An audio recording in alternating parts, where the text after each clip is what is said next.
All right. What's going on, everybody? It's your boy Rana out of Houston, Texas. Guys, we are super excited. Thank you all so much for joining us on the Real Estate Anarchy podcast. Today's guest is a really special friend of mine, really great guy, Mr. Lafayette Dawkins. Basically, he went from being an ex-personal trainer at the gym. He went from lifting weights to lifting the paintbrush in his properties. He's a very successful wholesaler out of North Carolina. So he's absolutely doing some great stuff. All right, guys. So we're going to start in a little bit. We'll let everyone tune up. Welcome to the Real Estate Anarchy podcast.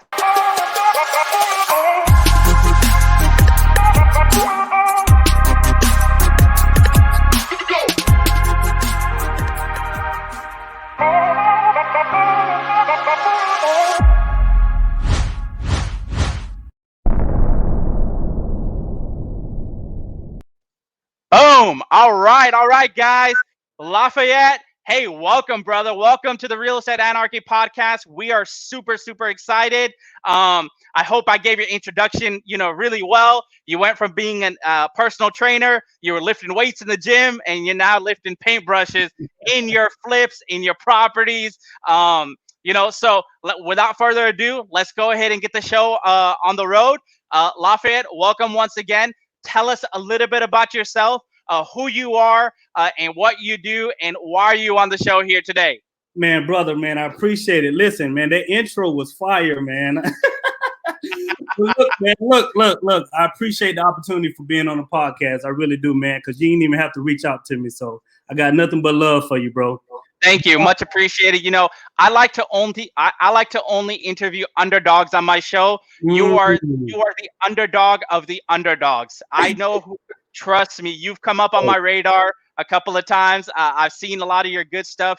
You're good out there. So yeah, absolutely. It's my pleasure. Thank you for being on the show. Man, you're welcome, brother. You're welcome. So let me get started, man. I started real estate August the 1st, actually, on my 30th birthday of 2017.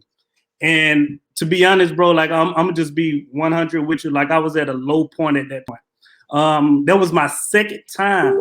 I'm just keeping it real. That was my second time getting evicted out of my apartment.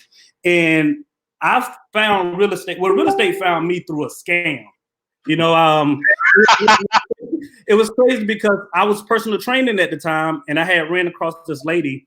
I'm not gonna say her last name, but her name was Donna. So I was a broke personal trainer, bro. I never had money in my whole life, bro. So just I was just hustling it.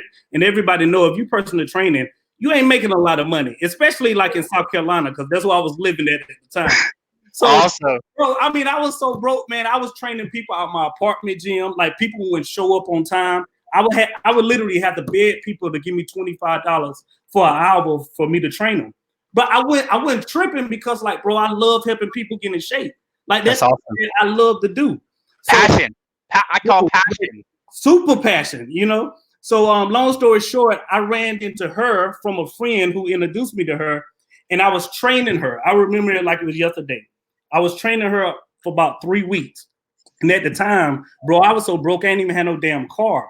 So I had to borrow a friend's car to go drive and meet with her. And the only reason why I did that, because she told me that she was going to pay me $1,000 a week to train her. Bro, wow. To be honest, man, like at that time, bro, I was barely making a damn $1,000 a month, So me being stupid, I dropped all of my clients, which I hardly ever had any because they wouldn't show up on time anyway. And I devoted all of my energy towards her. So for 3 weeks, bro, 3 weeks, I was personal training her, and she gave me $1,000 and hooked me up. But the hook was she claimed that like she was going to use my credit, which I didn't have no credit at the time. She was going to use my credit to go out and get a loan and build these apartment buildings. Okay. Bro, I never seen $1,000 a week in my life. So me being stupid and naive, I believed her. I was already geeked up, So I got three. She had you juiced up. He hooked me, bro. Hey, that's the truth though. I was That's it. a motivated seller, you know. So, Man, we out here juicing people. You got juiced up. juiced all the way up. So Awesome. long story short, man, like I got 3 of my buddies, man, and they was down for it. You know, she took out credit lines, basically scammed them for about $70,000, you know. And for some odd reason, that was in 2000, that was the end of 2016. So I went back to personal training, you know. I basically left her, went back to personal training, and I remember it like it was yesterday. It was on my birthday, bro. I was listening to like some podcasts. I was like, man, for some reason, man, I want to get this real estate thing a try, you know. It's kind of stupid because like I had just got scammed from it. So I was listening to Mark Evans DM. So I was listening to him at that time. He was doing Periscope at the time. It was on my birthday. I had ordered his book, which is Virtual Real Estate Made Easy. So it came in on August the 4th. And I read the book, you know, from front to back. And I love the book, but it was outdated. But bro, all I just needed something, bro. Like I was desperate. And I just remember he said, get on Craigslist, call basically like 1,000 people and tell them like, you know, you want to put an offer in on their house. Bro, I didn't know what the hell I was doing. And bro, it's so funny because I didn't have like no call reel, none of that. All I had was Google Voice and a flip phone. Matter of fact, if we weren't doing a podcast, I go get the flip phone. But I had a flip phone and I was calling people just, you know, making offers on the properties on Craigslist. And I'm not trying to get all spiritual or anything, but bro, I believe it was nothing but God that got me my first deal. And I ended up closing my first deal on October the 3rd, basically within 45 days, and I made $3,000. And wow, bro, $3,000. I mean, not knowing what the hell I was doing, bro. That's pretty good money. $3,000. You don't know what you're doing. You have no idea what's going on. $3,000 is a lot of money. Yes, no clue. And yeah, that was it, man. So my first year, I closed 25 deals, you know. So wow, 25 my first deal was a short sale, bro. I didn't even know what a short sale was. I had to Google it. No way. So you alone closed 25 deals your first year ever in real estate, like wholesale. Yeah, my first year I did 25 deals, and I JV'd with some other guys along the way, you know. But I did 25 deals. My first year and a half. I'm sorry, my first year and a half, not my first year. But my first year and a half, it was 25 deals. That's awesome. That is phenomenal, especially going from you thought $1,000 a month was a lot of money, and now you're making $3,000 a deal. You were hooked, right? So no, I knew it wasn't a lot of money. I just ain't never seen that type of money. You know what I'm saying? Yeah. I was definitely hooked, bro. I was definitely hooked. Absolutely. So it was validation that it works. Correct. Yeah. My first deal, I made only $5,000, and it was a pocket listing from a realtor. All I needed to know, does this work or not? I know I work. Does the work? Right? The proven system. That's all. And that's the mark of a hustler right there. That's a mark of someone who at least needs to know they got the validation of, hey, does this really work or not? If this really works, boom, I'm Elon Musk up in here. I'm going to the moon, right? I'm going into space now. Like, I know what's going on. So I just need to know it works, right? Right. So that is awesome, brother. So again, so tell us a little bit about your stories, you know, kind of like your life before working at the gym. Like how did you think about becoming a personal trainer? What attracted you to that? You know, I'm sure it was the Baywatch babes. Yeah. What was it that attracted you to becoming a personal trainer, and then how did that evolve you from going from that to real estate? So what attracted me to personal training was back in 2000, I believe it was 2012. I had joined this network marketing company, and for those that don't know what network marketing, you know, they can look it up, or ML. I think it's MLM. Or what it is. I joined a network marketing company called Visalis, and I was selling basically like these meal replacement shakes that was probably filled with God knows what, you know. But you know, it was healthy nutrition. And I was in college at the time, and I was real good with just selling these shakes, helping people get in shape, bro. Like just lose weight just off the shakes. So at that time, and I'm gonna just be completely transparent. You know, a lot of people probably not gonna like what I got to say, but it's just this is called the Real Estate Anarchy podcast for a reason. If you ain't transparent, you in the wrong podcast, bro. I can get you some podcasts to be on. Bro. I'm just man. Real with you, bro. So in 2012, 2013, like I said, I was in Versailles, and a guy that I grew up with, and I'm gonna just be honest with you, bro. This was my brother. I'm not gonna say his name, you know what I'm saying? But at the end of the day, this was my brother, like my ace boom coon. Like we grew up together. I stayed at his house, he stayed at my house. His mama was my mama, my mama was his mama. Bro, like that was my brother. Like I loved him to death. And I still got love for him, you know, because at the end of the day, man, like you learn from your failures. Come to find out, I was working at Spumberg Regional at the time. And I was driving to work in Spumberg Regional, the hospital in Spumberg. I was driving to work and I got pulled over by not having the seatbelt on. And, and the police officer, you know, he basically said, you know, hey, get out the car. Do you mind if I check the car? I'm like, yeah, I don't mind. Because I ain't never did drugs in my life, you know. I ain't never smoked and I don't drink. I'm not judging people that do it. I just never done it. You know, so he said, man, you know, your license is suspended.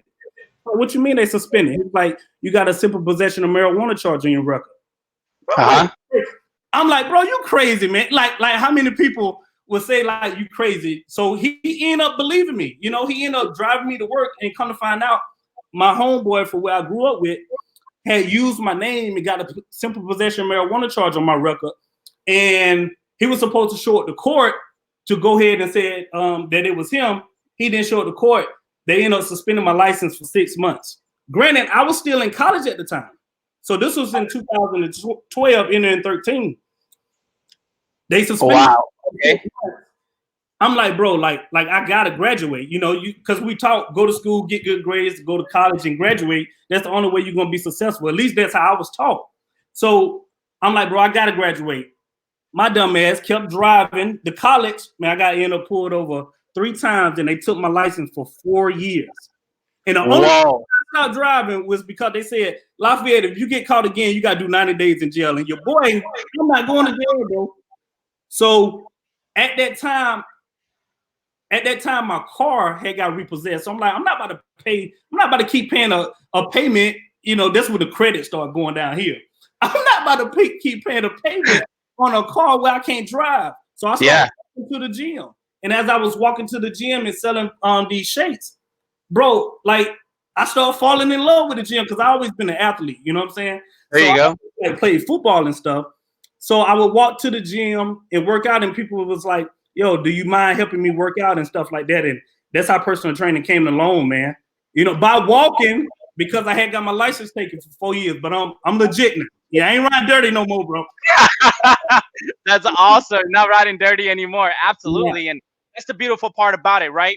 You didn't have a car, right? You didn't have the license, but your why was so big. You didn't let that stop you from going out and doing deals, right? Did you fix your license before you started wholesaling, or was it after? No. It was before, because that happened in 2012. I started wholesaling August of 2017. So I'm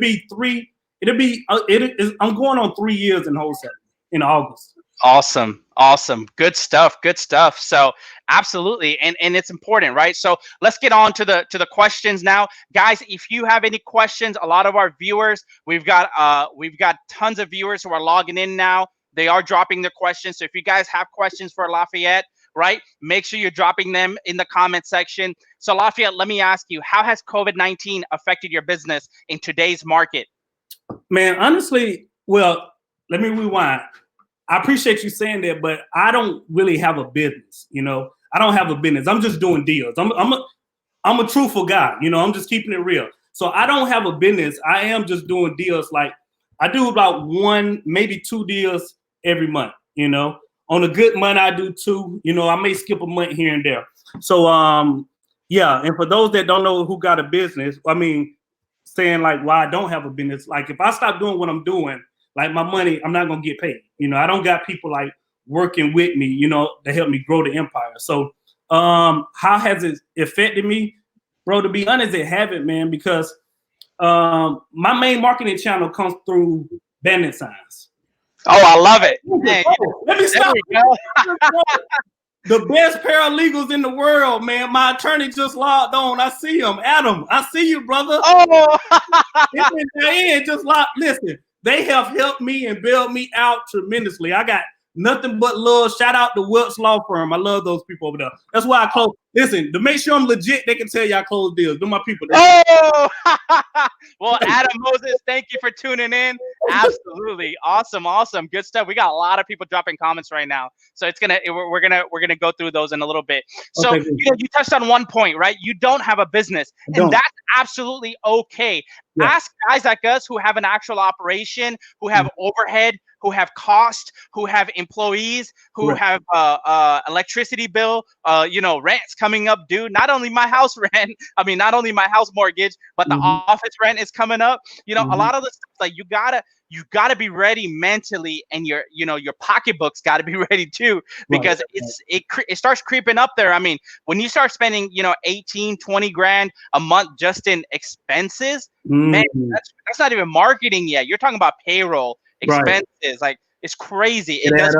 So one thing I love that you touched on was you don't have a business. Listen, when you're wholesaling, you don't need a business. A lot of these guys out there right now are over glorifying, hey, scale your business, do this, do that. They don't understand, or they don't explain, here's what you're going to go through while you scale your business. Here's what problems that you're going to have. So I honestly, to be honest, man, I respect the people who actually are doing this business on a one-on-one basis, right? And not have the team. It's just so much headache. And I'm being real with you. This is coming from a guy who actually has a wholesale operation. It's just crazy, right?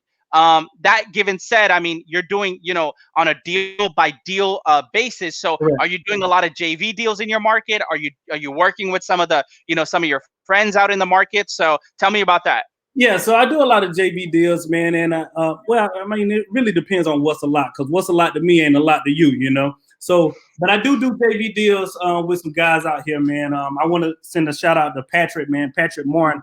He's a wholesaler out in the Greenville, South Carolina. Me and him JV'd on several deals. We actually we closed on one. It netted us about $30,000 a piece not too long ago. Yeah. Wow. Yeah, we got 30 grand a piece. Yeah, man. We got one together now that we're working in the pipeline, trying to get it to close, man. There we go. We got a viewer. Bro, Shane, he just bro, we got to do a deal together, Shane. Hold on, I just saw where he closed on a property today, bro. So congratulations, man. I just talked to the dude yesterday. There you go. Greenville, South Carolina. That's my guy. That's my guy. All right. Good stuff. Absolutely. Cool. So we talked a little about your marketing, your bandit signs, right? Talk to us about bandit signs. Because, we have a lot of viewers out there who are kind of asking, should I be putting bandit signs out? Should I be doing direct mail? Should I be doing RVM, cold calling? What is your niche? We know it's bandit signs. And tell us, like, what are some of the secrets in doing bandit signs? What has made you successful in doing that? Well, you remember, so when I first started, man, my first deal was a fluke. It came off Craigslist, and nowadays you see a house on Craigslist, it's just a wholesaler. It's probably me trying to wholesale a house on them. So I found out quick that didn't work. I ain't gonna say it didn't work. It just, I don't know, man. It went a right way to get deals on a consistent daily day.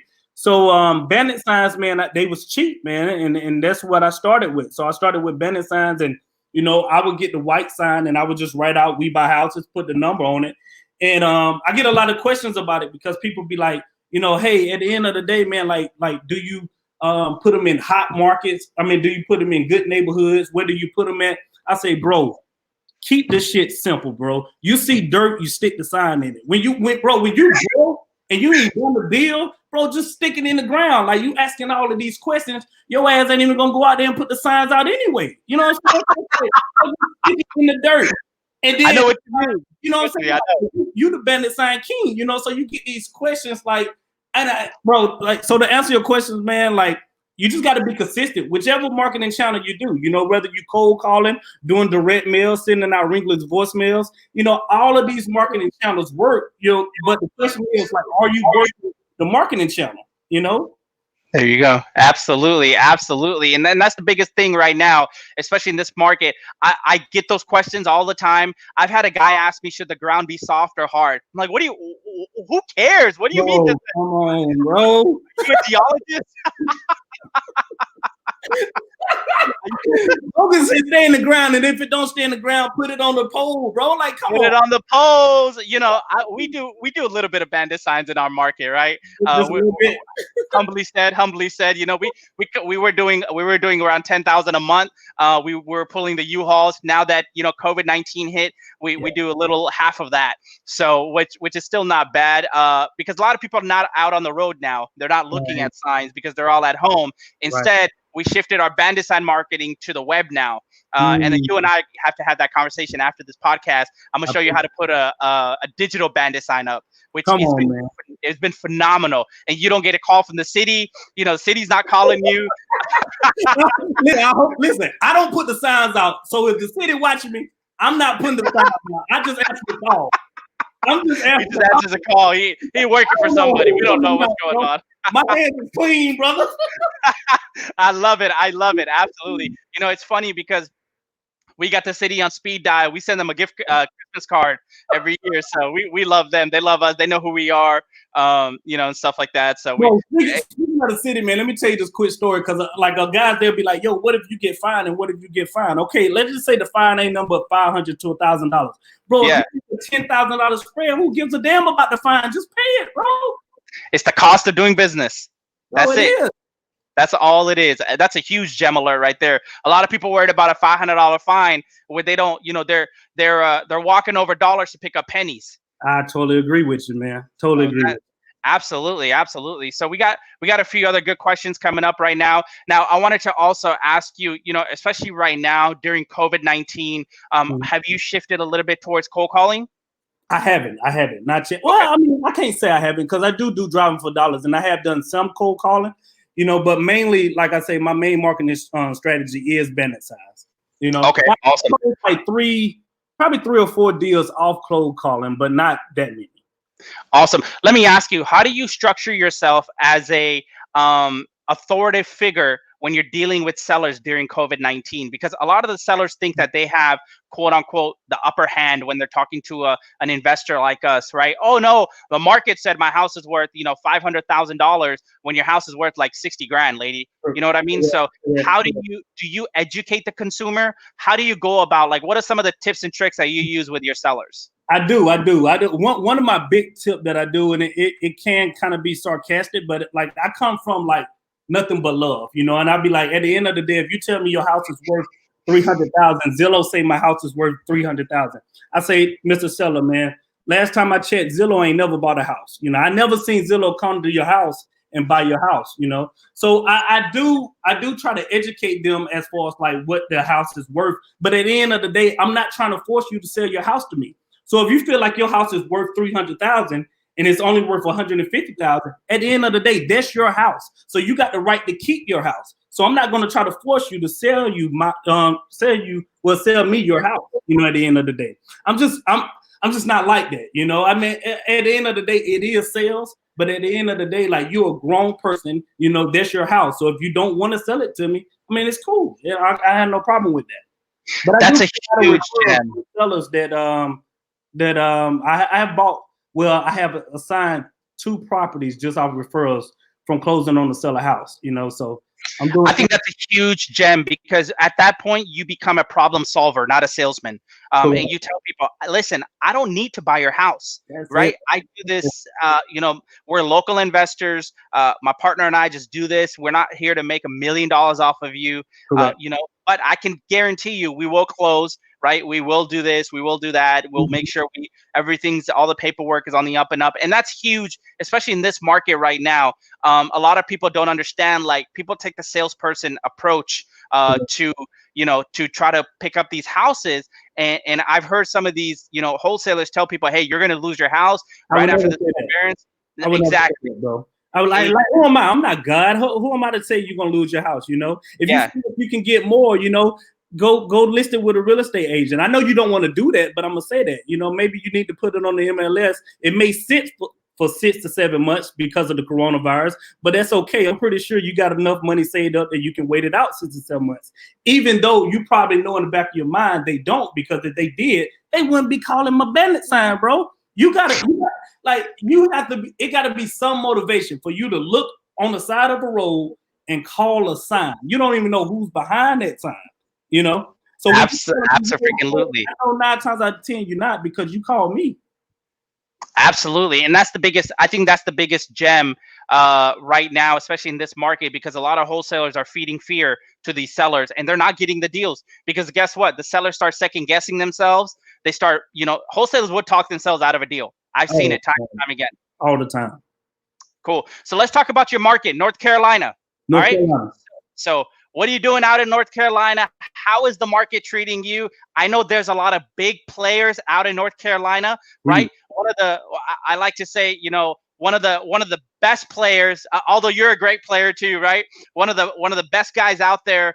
Shout out to the man, the myth, the legend, Max Maxwell, right? He's your boy. Tell us about that, man. So tell us how you guys collaborate. That's listen, I have nothing but love for Max Maxwell, man. I mean, nothing but love. You know, like Joe, it is so crazy, bro. Like, cause before, like he was, I mean, he's still Max Maxwell, you know, but I don't look at him the way like a lot of investors look at him.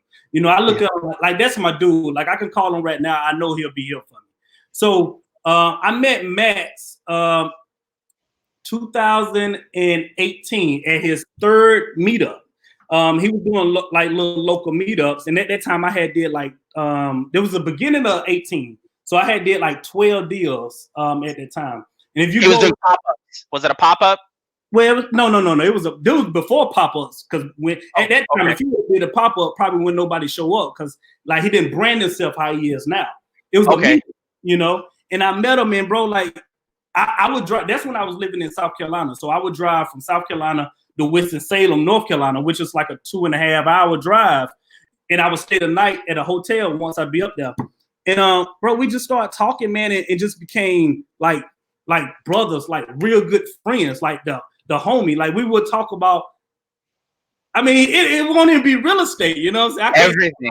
Yeah. About on live, but like yeah, man. So we'll go out to eat after the meetups, and yo, that's my dude, man. Like he inspired me so much, and I'm so proud of him. I remember when I came from an event. This was before he started even doing the events.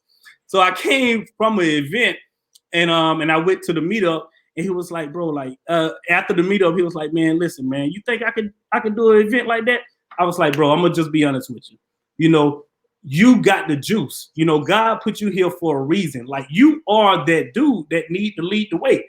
I can't take credit for his success by all means, because I ain't help him build nothing. But I can just remember, and if he's watching this, he'll start laughing. And I was like, bro, you gotta do it. You know what I'm saying? Because like some people just got it, bro. You know what I'm saying? And like, and that dude, man, he got it. He a workaholic, and bro, I got nothing but love for him, man. That's my guy. That's my dude. He's a wonderful. I'll put it like this: he's a great human being. I had an opportunity to meet him at We Live 19 in Dallas. Yep. You know, he's like, hey Ron, what's going on? I was like, oh, what's up, Max? Right. You know, we meet each other online and kind of like, all right, cool. Like, right. I see that guy doing things. Oh, I see you doing things. Like, all right. He doesn't have no hate in his blood. That's what I love him. You know, he's such a great guy, man. Very welcoming, right? And that's a characteristic of a leader, especially, you know, out in your market. You have somebody like him that you can, you know, lean on for advice, for anything at all. I mean, I know he has helped thousands of people, you know, especially in the wholesaling game. So wonderful human being. So let's talk about, you know, especially in your market right now. What are some of the tips and tricks that you're doing that you're thriving right now? Like, hey, you found a niche. I mean, I know bandit signs are not working as well in Houston as they were, and I can tell you that. But what about in North Carolina? Like, what is a niche that you've kind of found since COVID-19 has happened? So in North Carolina, man, North Carolina is real competitive. I mean, it really depends, man. If you dominate the market, it is what it is. But I'm not dominating North Carolina though. My niche, like I say, my niche is bandit signs, man. I do bandit signs in North Carolina, and I do them in Greenville, Spartanburg, the upstate of South Carolina. And that's what's been working for me, because don't nobody want to go out. I mean, you know it. You the Benetton King. Don't nobody want to go out there and put them out. Shit, I don't even want to go out there and put them out. You Hell know? no. So it's like it's that what separates me, I guess, from people that's like not doing deals. You know, because it's not about like, are you like, do you want to go out there and put them out? Like, are you willing to go out there and put them out? Like, it's a big difference, you know? Like, most people know what to do, you know? They just not willing to do it. And it's okay. But at the end of the day, you can't complain about it if you don't get the results, you know? Absolutely. You know, in the beginning, I did go out and put up signs. You're going to have to do that. I'm sure you did also to kind of feel it. Yeah, absolutely. In the beginning, I was out there 2, 3 a.m. in the morning, you know, going live on Facebook, like, hey, we're out here putting bandit signs and blah, blah, blah, you know, putting bandit signs in the trunk of a car and going, man, I can't tell you, brother. But your struggles define your success, Amen, man. And that's the biggest thing, man. We struggle so much earlier on in the game, you know, and a lot of people don't see that. They just see the fruits of the labor. They see you going out and you're doing this, you're doing that, you're making all this noise and you got this business. But man, it took a lot of hard work and effort to get to that one point. And I was like you, I was a one-man show, right? My wife and I started off in a 1-bedroom apartment. And built a company from there. I didn't even have furniture in it, to be honest, because we had a box and just a laptop, and that was that. And I was so desperate to get out of the automobile industry, man. Car business is rough and tough. It's like the gym industry. Right. You don't sell, you don't eat. You don't sell, that's it. That is it.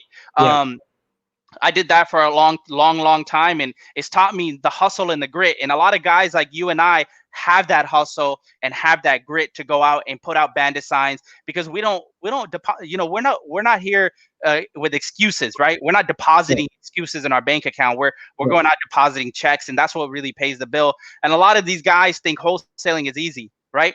So, and it's not, man. So I agree with you 1000%. Let's get into some of the mental game of it now, right? Being a one-man show, right? What motivates you to get up and do this business, right? What books do you read? What are some of your 3 favorite books that you absolutely love? Oh man, my all-time favorite book, man, is by Grant Cardone. It's called "Be Obsessed or Be Average." Just there you go. Headline alone. Forget what you think about Grant Cardone. If you like him, you love him. I don't even care about that. Like, just the headline alone, man. Be obsessed or be average. That's a phenomenal book, man. I mean, absolutely. I love that book. Another book I love is called Unfuck Yourself. And that's something. That's a good book, bro. That's something that I actually still have to do, you know, on a daily basis. You know, like you just have to like forget what you think you know, and just start learning the business. So I love that. Oh man, bro, let me stop. The best attorney in the world. My attorney just logged in, and I got nothing but love for Heather Welch, brother. Heather Welch just logged in. So my attorney just logged in, man. There you go. Absolutely. In the next book that I would recommend as far as real estate, I have to say it, man. I mean, that's what made me get into real estate, is Virtual Real Estate Made Easy by Mark Evans. Nothing but love for Mark Evans DM. Nothing but love for him, man. Yeah, wonderful guy. I've heard of his book. I got to pick that one up. So awesome, cool, good stuff. Now let me ask you, what does the future hold for Lafayette Dawkins in his real estate career? Oh, that's a great question, man. The future is bright. Let me say that it's bright. I definitely got to step my game up. You know, like I say, the first step is actually building a business. You know, it just like started slowly, but replacing myself. But I still love it. You know, but to answer your question, man, I don't know as far as deals. I know next year I definitely have to be at least closing 7 to 10 deals each and every month. You know, and I know yes, I know that's gonna take some work, but I know I'm capable of doing that. And it will happen, you know. So I'm holding myself accountable on this live. So if it don't happen, y'all come back and make fun of me. But it's we won't make fun of you, because that's not what winners do. We're gonna pick your ass back up and we'll be like, let's go. That's real. Oh, my boy Patrick Moore. Let me tell you, man. I got nothing. And me and this guy, we done made some good money together. But it is way bigger than the money when it comes to this dude, man. We didn't JV'd on like at least 4 to 5 deals. but I got nothing but love for this guy. He just logged in, man. So Patrick, man, Patrick Martin, man, shout out to you, brother. Awesome, awesome, good stuff, good stuff. So I'm excited to see, especially what the future holds for you too. And speaking of the future, right? Let's go a little bit back to your past. Let's go to your struggles, right? When you were growing up, are you from North Carolina originally? No, I actually just moved in North Carolina last year, so I don't really know anything about North Carolina like that. I'm from South Carolina. Okay, you're from South Carolina, so you grew up in South Carolina, right? So as a child growing up, how was because nobody just gets into real estate for no reason. Like this gotta manifest when you're like really, really young, in my honest, humble opinion, because real estate manifested to me when I was really young too, a 15, 16, 17-year-old watching these people driving nice cars and the infomercials and this and that, right? So tell us about kind of your early struggles in life. What has brought you to this point right now to where you're sitting and doing this podcast? Like, what was some of your major struggles in life? Were you a silver spoon baby, or were you had to go out and work hard for everything? Bro, man, to be honest, man, they was blessings in disguise, man. All of them lessons was blessings, bro. I really can't call them struggles, man. I mean, yeah, technically they was struggles, but I mean, what is really struggling, trust me, it's somebody out there in a way, way, way worse upbringing than I had. But it wasn't sunshine and rainbows either. I come from a single parent mother.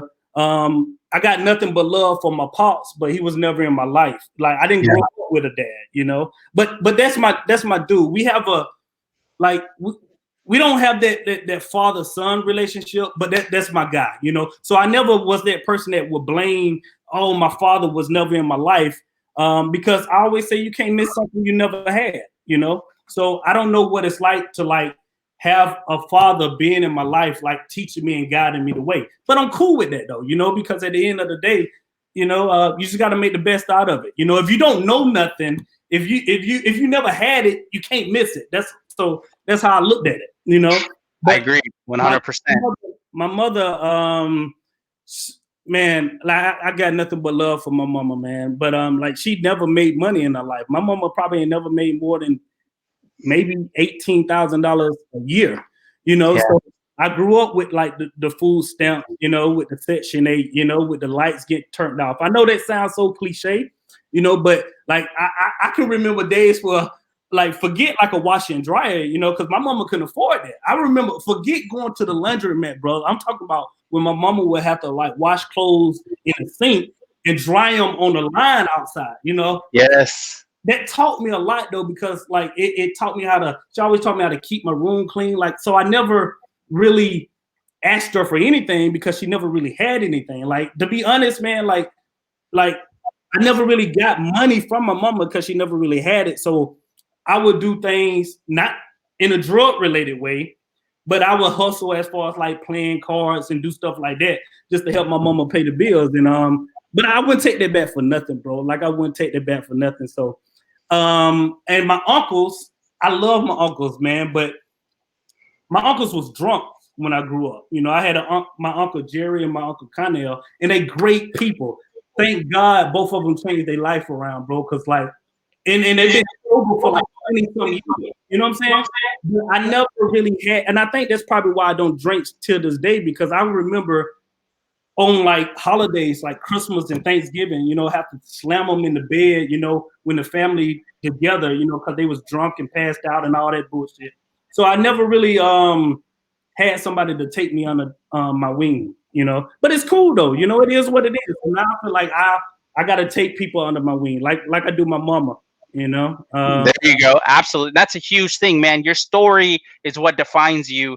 I was able to, I was raised by a single mother also, and I was able to retire my mother through real estate, through wholesaling. So those are goals, man. Those are goals. And now I know why you're successful. I knew there was something I liked about you. I knew it. I just knew it. So, cool. Absolutely.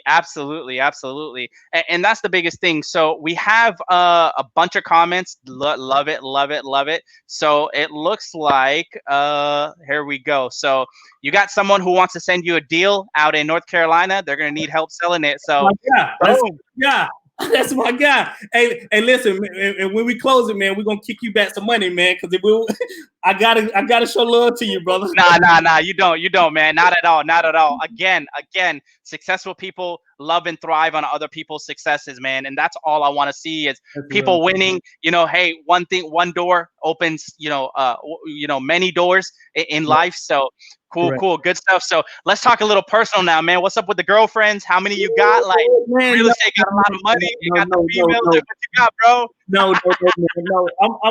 I'm focused, man. You know, I mean, at the end of the day, man, like I think, you got to get yourself in order for you can like help somebody else. You know, so Respect. like, no, man, I'm focused, bro.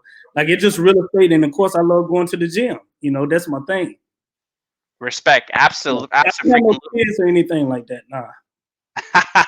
awesome, man. Maybe one day. I mean, I would love that, you know. But right now, man, I feel like timing is everything, you know. And if it's God's will, it's gonna happen. It's gonna happen, you know. So speaking of, God's will, where do you see yourself in a year from now? Okay, in a year from now, man, I definitely see myself reaching that $100,000 a month as far as like assignment fees or like flips or whatever, man. I want to at least be making $100,000 a month, not just for myself, you know, so I can actually help like my grandmother, my mother, and like my team that's going to be with me at the time, not my employees, man. Because like once I start hiring people, I don't want them to feel like they are an employee and I'm just CEO making all this money, you know, like they my partners, you know, they help me get to the top. So I got to show love. But as far as a year from now, definitely, man, $100,000 a month for sure. Awesome. And that's it's very attainable, especially in real estate, wholesaling. Definitely. So that's freaking awesome. Now you said something about a team. You want to do an office, kind of want to scale up a little bit, right? What do you plan on taking your business to the next level? What's the next step from right here? I would like an office, man, because like I thrive around people. Like I'm not an introvert at all, bro. Like I love people. Like it's like I love being around people, and I guess it comes from like a sports background, you know. So it's like I know a lot of people like to do it from the house and everything, and that's cool, you know. But I do want an office, man. I do want an office with. I ain't saying like 1,000 employees or like 1,000. Like I said, I don't want to call them employees. I'm gonna call them family because at the end of the day, they my family. But I do want an office with people in the and we closing deals, man. Absolutely. Are you using any virtual assistants right now? No, so it's just I'm taking all the calls. I'm doing everything. No virtual. Wow, so you're doing it all. You were like me. I was taking the calls. I was doing the marketing. I was meeting sellers. Correct. Yeah, that's awesome. I was going to to this day, I still go to title companies. No matter, I go to every single. I love them. My attorney just logged in, bro. I know a lot of people frown on that. You know, just get a wire, and that's cool. Yeah, that's cool and all, but nah, I want to be in the I want to see that ink wet. Like, let's get it. Man, come on, man. I love my people over there, bro. Absolutely. And this business is about building relationships. So you give a shout out to a bunch of people who are watching right now, right? What do you want to tell the viewers as far as building relationships, and how important is it in this business? And how far can it get you? Man, it's important, man. I mean, not even just in this business, in life. You know, like I told you before this, bro, like the relationship that I had with the guy that I grew up with, that was my brother. Like it's like it can never be the same. And that's my dude, because I know I'm going to the top, and I was gonna bring him along with me. Like that's my guy, bro. Like I would have took a bullet for that man, you know.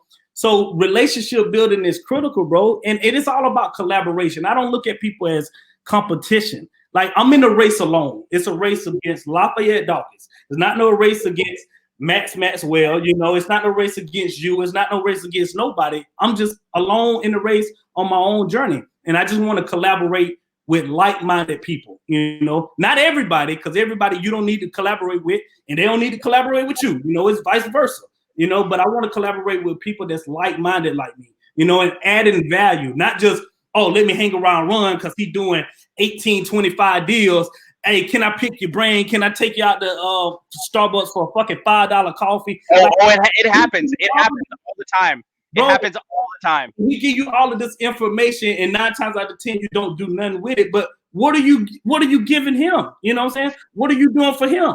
like after this interview, you exposing me to these people, you know. So after this interview, you send me your cash app. I know it's gonna be small, but I want to send you $100, and I gotta, bro.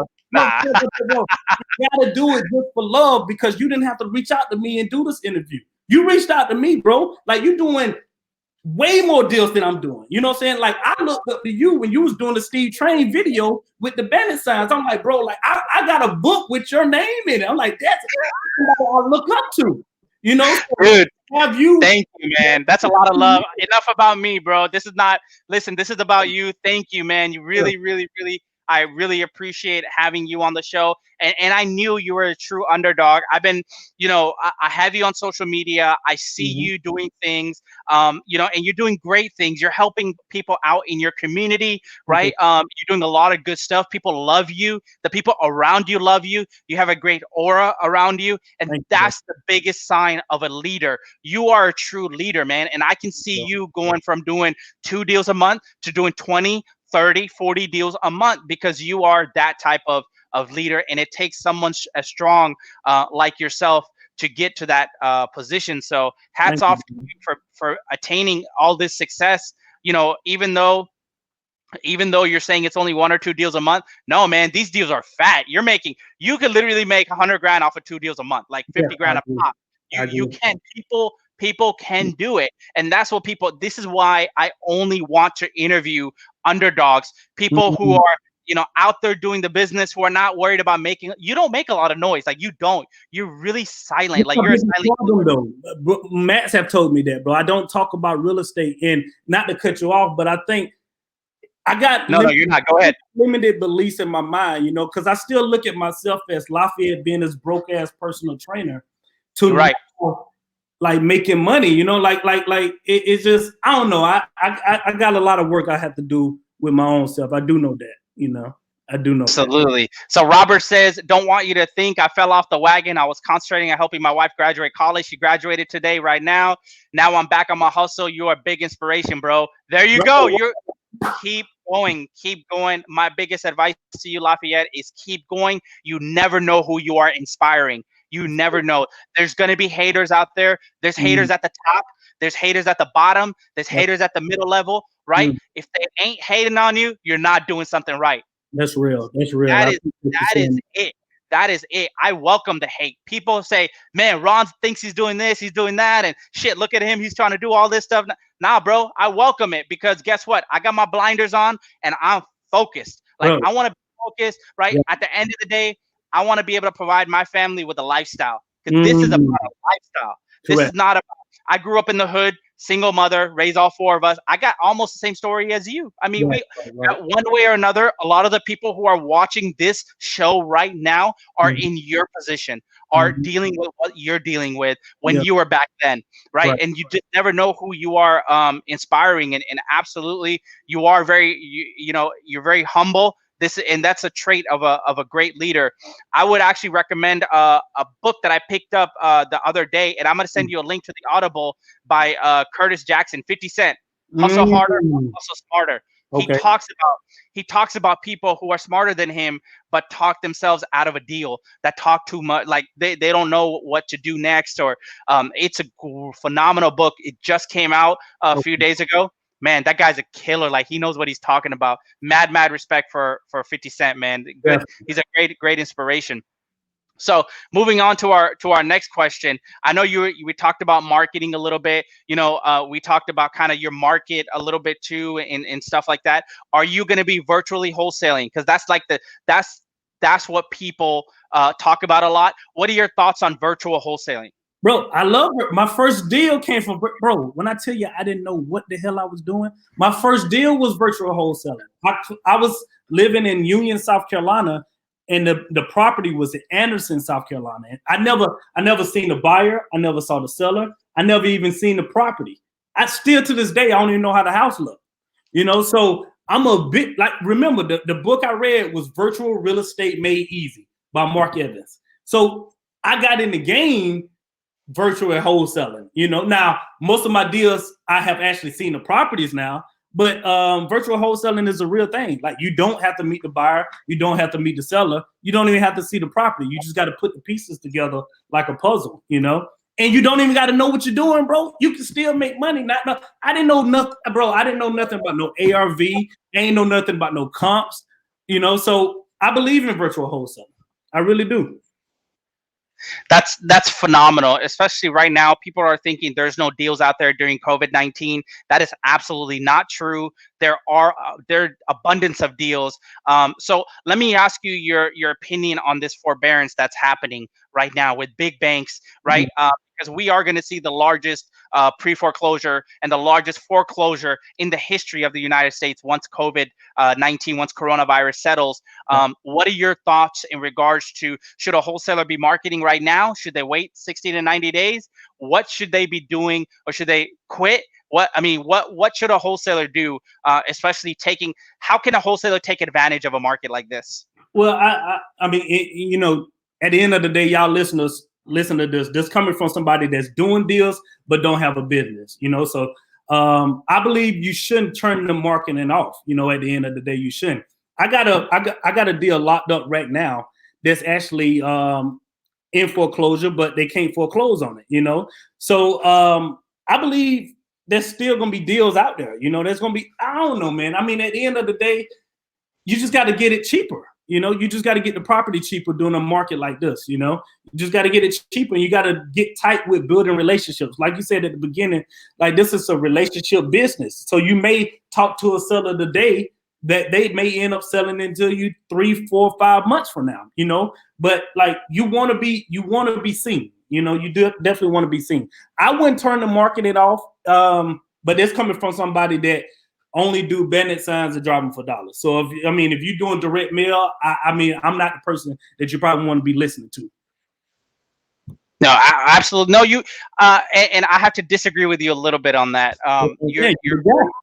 You're very, very humble about what you do, and people want to know your perspective of how is someone doing, you know, the business right now in this market as we speak. So what do you want to leave with our viewers? We're getting towards the end of our podcast here. What do you want to leave? What word of advice would you leave for someone who is just starting out wholesaling, who has never heard of Lafayette Dawkins, who said, hey, I saw your interview, because people will reach out to you after this. Believe me, it happens. I know, because I go on interviews myself, and right after I get off, people will, be of value to me and stuff like that. So what advice would you give to the guy who has his back on the corner, who's got a mortgage payment due, who has lost his job, right? Who wants to get into wholesaling? What advice would you give somebody like that? You just got to get started, man. It's going to sound so cliche, and you have heard it over and over and over again. You just got to take the first step. You have to take the first step. Even when you're depressed, because when I started, I was depressed. Bro. I had got evicted for the second time in my life. My car was repossessed. I was back in my hometown that I grew up on, small hometown that everybody know each other. So you just got to get going, bro. And just, if you don't know, you can still make money. Like I say, probably my first year and a half, I really didn't know what I was doing, and I closed 25 deals. So look at me and say, bro, if Lafayette can do it, I know I can do it better than him, because he didn't know what the hell he was doing. This was before I was looking up on YouTube, you know, and looking up on like podcasts about real estate.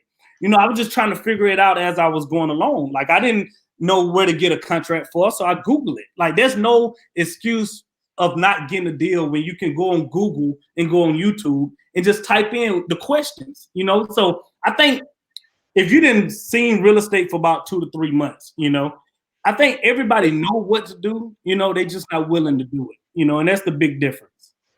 Absolutely. You got to put in the work. You do. My say, always do a title search. You got to always do a title search. Absolutely, yeah. Man. Absolutely. So there are a lot of people, you know, asking questions. A lot of definitely people say, oh, there we go. Heather says, always do a title search. There you go. There you go. Robert says, I see you hit home runs, and there you go. What was it? You act like they're bunts. Yeah, man, I appreciate Robert, man. Robert, my guy, man. He be sliding in my DMs, man. Man, hey, congratulations to your wife for graduating, brother. Absolutely. That's a big win. Congratulations once again. Lafayette, Man, thank you so much for being on the Real Estate Anarchy podcast. It was super wonderful to have someone like you on my show, because at the end of the day, everyone gets tired of the person doing 100 deals a month, 5,000 deals a month. Listen, that's all great and all, right? Not everyone is going to do 20, 30, 40 deals a month. Right? I'm here to show people that it's real. The reason why I wanted to bring this podcast out was because to show people you don't need the office, you don't need the operation, you don't need the overhead, and you don't need those headaches that come with it to be successful in wholesaling. And you are the absolute best, in my humble opinion, a person who is out there, who is doing it. Wonderful to have you on the show. Wholesalers, if you want to connect with Lafayette, Lafayette, what is your Instagram handle? How can people get connected with you after the podcast? So it's real simple. I keep everything simple. And you probably never heard of the name Lafayette. So it's really easy to find me. So it's Lafayette Dawkins. That's LaFayetteDawkins. So I'm on Facebook and Instagram, Lafayette Dawkins. Real simple, bro. That's simple. That's it. That's a real simple, real humble, man. And that's going to take you far, especially in this industry. Man, I'm telling you, bro, this is, I just can't wait to see your 1 year from now. I'm telling you, man, I might need to fly out to North Carolina to come see you, see how you're doing, and see your operation. Like that, Ron. Don't do it like that. I'm going to keep Give me your cash out, bro. I ain't forgot. Don't try to talk it out, bro. No. We don't do. If anyone knows anything about me, listen, guys. I don't, man, you just got to be a giver, man. I don't expect anything in return. And that's the best thing about it, especially when I launched this show. Like I said, I want to bring out the underdogs, right? Everyone's talking about the top dogs. Correct. Great. More power to them, right? Correct. I understand how that feels too. I've been there, done that. Okay, cool. We're good, right? But I want to talk about the underdog, the guy who was struggling, right? Who was doing, deals here and there, and how he's actually staying consistent. Because at the end of the day, this game is all about consistency. That is it. I agree with you. Totally agree with you, brother. So, brother, thank you so much for being on the Real Estate Anarchy podcast. Wholesalers out in Houston, listen, if you are in my market, if you are in Houston, Texas, send us your deals. We're one of Houston's largest and premier wholesale outlets. We JV with wholesalers all the freaking time, right? DispelMyDeal.com. I have a great tagline. If you got an ex-girlfriend, we can dispo her too.